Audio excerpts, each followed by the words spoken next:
नमस्कार मित्रमैत्रिणींनो, recreation with मोहिनी या चॅनलमध्ये तुम्हा सर्वांचं खूप खूप स्वागत आहे।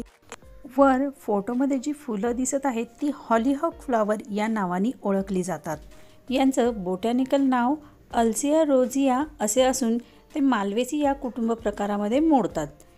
यांचे वार्षिक, द्विवार्षिक किंवा बारमाही अल्पायुषी असे प्रकार आहेत। तर आजच्या व्हिडिओमध्ये आपण हॉलीहॉक फुलांच्या जातीतीलच एक प्रकार कसा ग्रो करायचा याची माहिती घेणार आहोत। वर ही फोटो दिसत असणारी फुले malva sylvestris, zebra mallow, French mallow, hollyhock malva अशा कॉमन नावांनी ओळखली जातात। यामध्ये जांभट गुलाबी आणि पांढरा असे दोन कलरमध्ये फुले येतात। वर फोटोत दाखवल्याप्रमाणे माल्वा फ्लॉवरचे सीड्स मी मागवले होते आणि माती आणि कंपोस्टचे मिश्रण घेऊन मी ते रुजवायला ठेवले होते। इथे तुम्ही बघू शकता 8 ते 10 दिवसांमध्ये त्याचे असे बेबी प्लांट्स तयार होतात। जेव्हा बेबी प्लांट्स तयार होतात तेव्हा ते तुम्ही बऱ्यापैकी त्यांची वाढ झाली की दुसऱ्या मोठ्या पॉटमध्ये तुम्ही त्यांना शिफ्ट करू शकता। फ्रेंड्स, कोणतेही प्लांट सीडपासून ग्रो करताना एक गोष्ट नेहमी लक्षात ठेवा की जेवढे पण सीड्स आपण रुजवायला टाकतो त्यापासून जरी भरपूर बेबी प्लांट्स तयार होत असले तरी शेवटपर्यंत त्यातील जे हेल्दी प्लांट्स आहेत तेच सर्वाइव्ह करू शकतात। सगळेच्या सगळे प्लांट्स सर्वाइव्ह नाही करत। तर माझ्या या झेब्रिना माल्वा प्लांटची व्यवस्थित वाढ झाल्यानंतर त्याला गरजेनुसार पाणी, आवश्यकतेनुसार दर 8-10 दिवसांनी लिक्विड किंवा सॉलिड खतं देत होते आणि महिन्यातून एकदा मी माझ्या बाल्कनीतील सर्व प्लांटवर कीटकनाशकाचा स्प्रे करते, तसाच याच्यावरही करत होते। याचबरोबर या प्लांटला व्यवस्थित सूर्यप्रकाश मिळेल याची पण काळजी घेत होते। या फुलांच्या वाचलेल्या माहितीनुसार ही फुले तुम्ही डिसेंबरपासून ते उन्हाळ्यापर्यंत ग्रो करू शकता।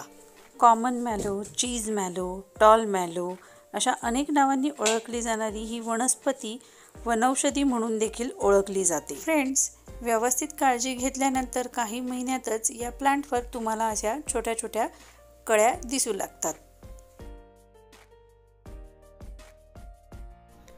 माल्वा हे प्लांट 24 ते 48 इंचापर्यंत उंच वाढते आणि 18 ते 24 इंचापर्यंत पसरते। हे प्लांट बटरफ्लाईज तसेच हमिंगबर्ड्स या पक्ष्यांना आकर्षित करते। माझे बाल्कनी गार्डन असल्यामुळे हमिंगबर्ड्स येतील की नाही याची खात्री मी देत नाही, पण बटरफ्लाईज या प्लांटकडे नक्कीच आकर्षित होतील।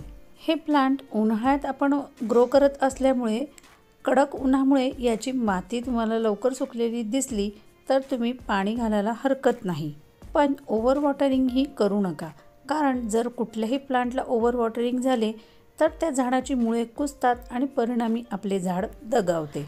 व्हिडिओ शेवटपर्यंत नक्की बघा, कारण सुरुवातीला मी तुम्हाला जी जांभट गुलाबी कलरची फुलं दाखवली आहेत तो कलरही आपण ग्रो केलेला आहे। तर फ्रेंड्स, इथे तुम्ही बघू शकताय या कुंडीमध्ये मी मालवाचे जांभट गुलाबी रंगाचे प्लांट ग्रो केलेले होते। याला कमी प्रमाणात फुलं दिसत आहेत कारण हे प्लांट मी नंतर ग्रो करायला घेतलेले होते।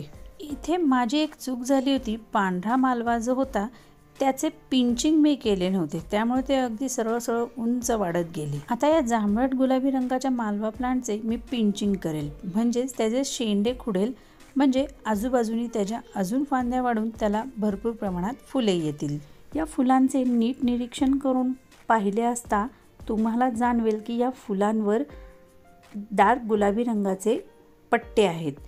पांढऱ्या रंगाच्या फुलांवर देखील आहेत, पण ते पांढऱ्या रंगावर उठून असे दिसत नाहीत। या जांभट गुलाबी रंगाच्या फुलांवर अगदी उठावदारपणे हे पट्टे दिसतात।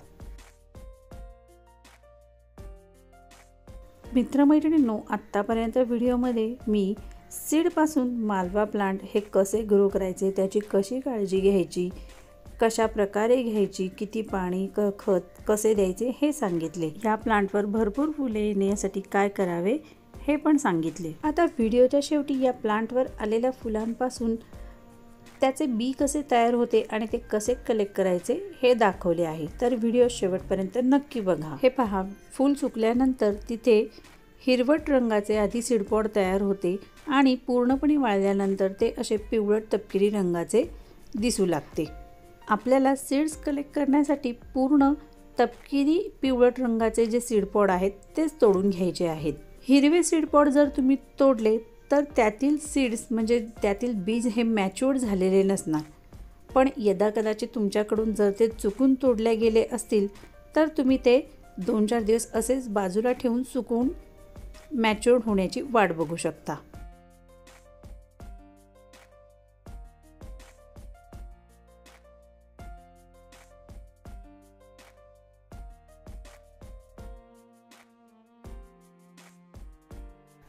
हे पहा, सीड पॉडचे वरील आवरण बाजूला केल्यानंतर असे बारीक बारीक मालवाचे सीड्स आपल्याला मिळतात। ते एकमेकांना चिकटलेले असतात, आपल्याला ते वेगळे करावे लागतात। आता मी तोडलेल्या या मालवाच्या सीड पॉडमध्ये एकूण 7 ते 8 सीड्स आपल्याला मिळालेले आहेत। हे एका सीड पॉडमधील सगळे सीड जर हेल्दी निघाले तर आपले मालवाचे 7 ते 8 प्लांट्स नक्कीच तयार होतील, हो की नाही फ्रेंड्स? मित्रमैत्रिणींनो, कमेंटमध्ये मला नक्की सांगा की मालवा फुलांचा कोणता कलर तुमच्या गार्डनमध्ये आहे, किंवा या फुलांची तुम्हाला आधी माहीत होती का? आणि नसेल माहिती तर या व्हिडिओमध्ये मी सांगितलेली माहिती तुम्हाला आवडली का हे कमेंटमध्ये सांगायला विसरू नका। व्हिडिओला लाईक, शेअर आणि चॅनलला सबस्क्राईब करायला विसरू नका। भेटू अशाच एका छानशा व्हिडिओमध्ये, तोपर्यंत बाय बाय, थँक्यू।